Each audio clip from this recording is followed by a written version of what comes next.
So we're here as the Population and Sustainable Development Alliance, an alliance of civil society organizations from the global north and south, working on the project level and advocacy level on the linkages between people's health, in particular access to sexual and reproductive health and rights, population and the environment, in particular climate change.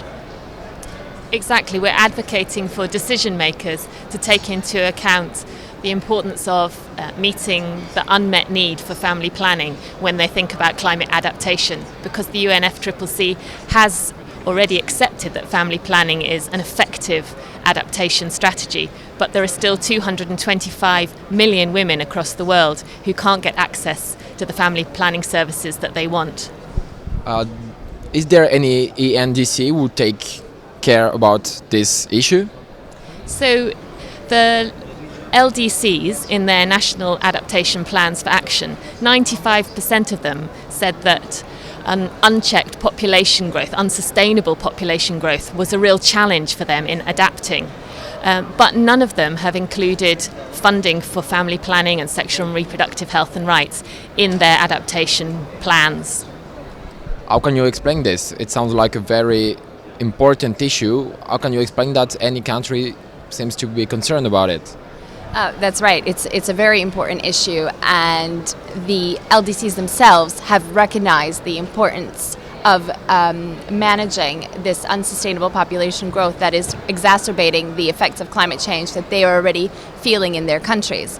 So meeting that unmet need that Alison mentioned is really about giving women the rights that they need. So it's about women's empowerment, but it's also about the health of the planet. So it's about a win-win for women and the planet. So we are really here to advocate that this linkage be made within climate policy discussions. Yes, I think part of the problem is that governments see sexual and reproductive health and rights as a health issue. They don't connect it sufficiently to climate. But we have partners working across the world in places like Uganda, Kenya, the Philippines, Madagascar, the Lake Victoria Basin, who are making that connection on the ground. And what we see through those projects with communities, with villagers, with fishing folk, is that it makes a huge difference to their health, to their well-being, when we have integrated adaptation programs that help with livelihoods, that help with natural resource management, but also enable the families to plan the number of children that they want. So the government are not so aware about this, but the population are. Exactly.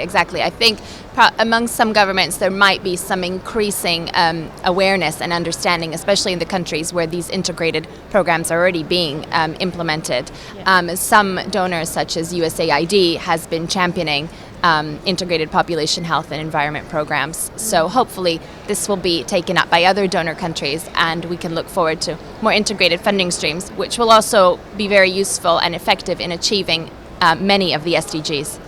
Because there are really concrete results from projects, for example, in Ethiopia, where there was a comparison between work in a warada, so in a district, on just a health project, and in the next door one, it was a health project integrated with a livelihood project. And in the integrated area, you see much higher take-up of family planning services.